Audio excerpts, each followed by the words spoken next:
கரைபடியாத கரங்களுக்கு சொந்தக்காரரான அண்ணன் செந்தில் பாலாஜி அவர்கள் மீது பாத்தீங்க அப்படின்னா இப்போ ஒரு புது வழக்கு பாய்ந்திருக்கு.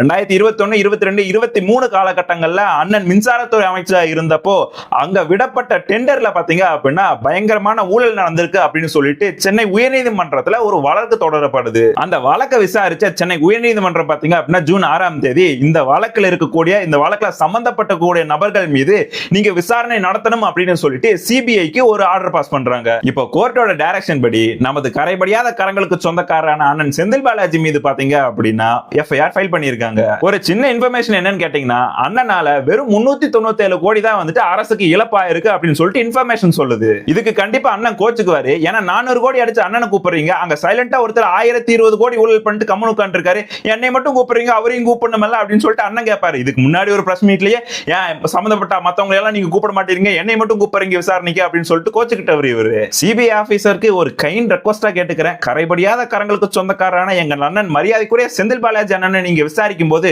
என்ன இருக்கோ இல்லையோ ஒரே ஒரு ஆம்புலன்ஸ பக்கம் நிறுத்திக்கங்க. ஏன்னா எங்க அண்ணனுக்கு எப்ப நெஞ்சு வலி வரும்னு தெரியாது, டப்பக்குன்னு கையை நெஞ்சில் வச்சுட்டு உட்காந்துருவாரு. பாத்துக்கங்க, அவரு வந்துட்டு ரொம்ப நல்ல மனுஷன், ஊழல்லாம் என்னன்னே தெரியாதாலே கொஞ்சம் பார்த்து கவனிங்க, அவ்வளவுதான். இப்பேற்பட்ட ஒரு தியாகியும் ஒரு நல்ல அரசியல்வாதியும் நாங்க இழந்துடக்கூடாது. எங்க அண்ணனை எப்படி கூட்டிட்டு போங்க அப்படியே கூட்டிட்டு வந்து விட்டுருங்க. அது ஒரு கைண்ட் ரெக்வஸ்டா உங்ககிட்ட வச்சுக்கிறேன். இந்த விஷயத்தை நிறைய பேருக்கு தெரியப்படுத்துங்க.